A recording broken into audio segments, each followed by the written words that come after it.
हमारा जो आज का टॉपिक है वो टॉपिक है इंटरनल स्ट्रक्चर ऑफ किडनी, क्योंकि हम लोग 25 के चैप्टर को स्टार्ट कर रखा है। Chapter name excretory system of woman. तो इंटरनल स्ट्रक्चर ऑफ किडनी देखते हैं। तो किडनी वन पेयर है। अब्डोमिनल जो कैविटी है उसके डोर्सल साइड के अंदर कहाँ सिचुएटेड होती है? वर्टिब्रल कॉलम के बोथ साइड में सिचुएटेड होती है kidney.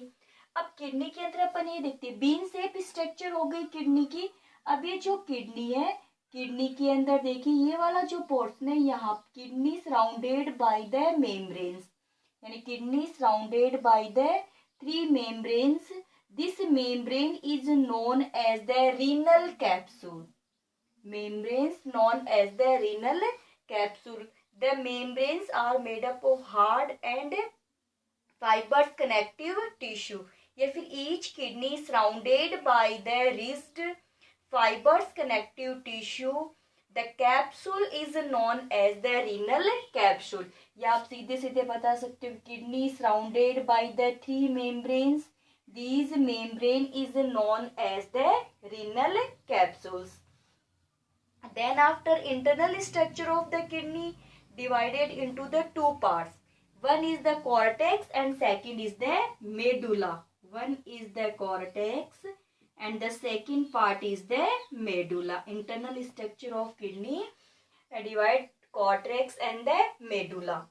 First part is the cortex. तो cortex देखिए ये क्या है? रीनल कैप्सूल हो गया, यानी किसका है? जो आउटर वाला पोर्शन होता है वो उसको कॉन्वेक्स लाइक आता है, इनर वाला जो होता है कॉनकेव लाइक होता है। तो कॉन्वेक्स वाला जो रीजन है surrounded the 3 membrane, renal capsules बोलते हैं तीनों मेम्ब्रेन को एक साथ, यानी कैप्सूल बन गया ये। बिलो द कैप्सूल या below the renal capsule a dark pink coloured या dark red colour particle form portion inside the kidney known as the cortex. कि रीनल कैप्सूल के जस्ट नीचे पार्टिकल्स की फॉर्म में डार्क रेड कलर वाला जो portion होता है उस पोर्शन को क्या बोला जाता है? कॉर्टेक्स बोला जाता है।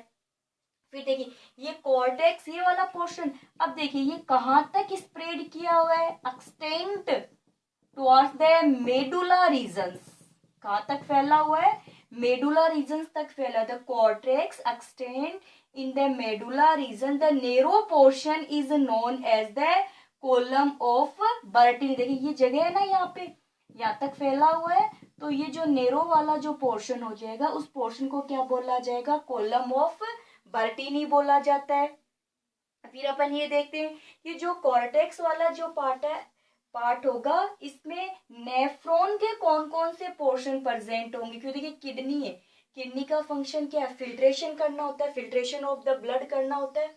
ब्लड का जब फिल्ट्रेशन होता है तो यूरिन का फॉर्मेशन होता है। तो यहाँ पे ब्लड के फिल्ट्रेशन करने के लिए किडनी के millions number of the nephron present होते हैं। तो अपन जब नेफ्रॉन की स्ट्रक्चर याद हो तो ऐसे वोमेन कैप्सूल होता है, फिर उसके अंदर वोमेन कैप्सूल जो होगा वो आगे जाकर पीसीटी के अंदर ओपन होगा। Proximal convoluted tube, Henle loop वापस से फोल्ड हो जाती है तो क्या बन जाता है? डीसीटी। और डीसीटी किस में ओपन हो जाती है? कलेक्टिंग डक्ट के अंदर। तो ये स्ट्रक्चर तो अपन बाद में करेंगे, लेकिन अब एक बार देखते हैं कि कॉर्टेक्स वाला जो पोर्शन होता है उसमें नेफ्रॉन के कौन कौन से पार्ट आते हैं। तो यहाँ एक तो प्रेजेंट होता है मेलपीजियन बॉडी, यानी मेलपीजियन बॉडी का मीन्स क्या हो गया? वोमेन कैप्सूल प्रेजेंट होता है।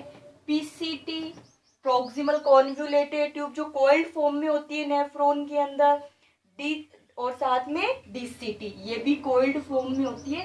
तो नेफ्रॉन के ये वाले जो पोर्शन होते हैं जो ब्लड को फिल्टर करने का काम करते हैं वो कहाँ प्रेजेंट है? वोमेन कैप्सूल, पीसीटी और डीसीटी में प्रेजेंट हो गया। तो ये तो इसका कौन सा पोर्शन हो जाता है? कॉर्टेक्स वाला portion. Inner side of the cortex the portion is known as the medulla. अब देखिए ये वाला जो पोर्शन है थोड़ा लाइट कलर में होता है, ये वाला कॉर्टेक्स वाला होता है थोड़ा डार्क कलर में होता है, तो लाइट पोर्शन है। अब मेडुला के अंदर कोलम और बर्टीनी प्रेजेंट होने की वजह से यहाँ पे कॉनिकल शेप बनी हुई है। ये जो कॉनिकल शेप बनी हुई है इनको बोलते हैं पिरामिड। देखिए ये बनी हुई conical shape is known as the pyramid बोला जाता है। और बीच बीच में इसमें कौन सा पार्ट एक्सटेंड किया हुआ है, कॉर्टेक्स वाला पोर्शन होता है। साथ में जो ये रे बनी हुई है, this ray is known as the medullary ray. अब ये कौन सा है, पिरामिड। अब पिरामिड जहां ओपन होते हैं, देखिए ये ओपन हुआ पार्ट है, पिरामिड जहां ओपन होंगे उस पोर्शन को बोलते हैं कैलिक्स। क्या बोलते हैं पोर्शन को, कैलिक्स। तो पिरामिड कैसे है, कॉनिकल शेप हो जाते हैं और pyramid open in a cavity, this cavity is known as the calyx and calyx open in the pelvis and pelvis open in the ureters. Clear हुआ। तो ये कौन से पार्ट हो जाता है, मेडुला। अब जो मेडुला वाला जो रीजन है यहाँ पे देखिए ये तो हो गया, यानी कि ये पिरामिड एक कैविटी में ओपन हुई, कैविटी क्या होगी, कैलिक्स हो गया। कैविटी एक कहाँ ओपन होती है, पेल्विक्स। और पेल्विक्स क्या है, यूरेटर का ब्रोडेड पोर्शन होता है जो हिलम के ट्यूब किडनी से क्या होता है, एराइज हो रहा है। तो ये कहाँ खुल जाता है, यूरेटर के अंदर ओपन हो जाता है। अब मेडुला के अंदर कौन कौन से पार्ट आ गए, एक तो आ गई हेनले लूप और कलेक्टिंग डक्ट। हेनले लूप और कलेक्टिंग डक्ट किस में इन्वॉल्व हो जाएगी, इसके मेडुला वाले पोर्शन के अंदर। तो ये छोटा सा क्वेश्चन था, internal structure of the kidney, जिसमें आपको किडनी की क्या बनानी होती है, स्ट्रक्चर बनानी होती है। किडनी मेन एक्सक्रीटरी ऑर्गन है ये बताना है। फिर एक वाला पोर्शन क्या हो जाता है, यानी कि इनर वाला पोर्शन उसको कॉनकेव के जैसा होता है, आउटर वाला इसका कॉन्वेक्स के जैसा होता है। आउटर वाला जो पोर्शन होता है सराउंडेड द मेम्ब्रेन्स या surrounded the capsule is known as the renal capsule, divide into the two parts, one is the cortex and second is the medulla। ये छोटा सा पॉइंट था internal structure of the kidney का।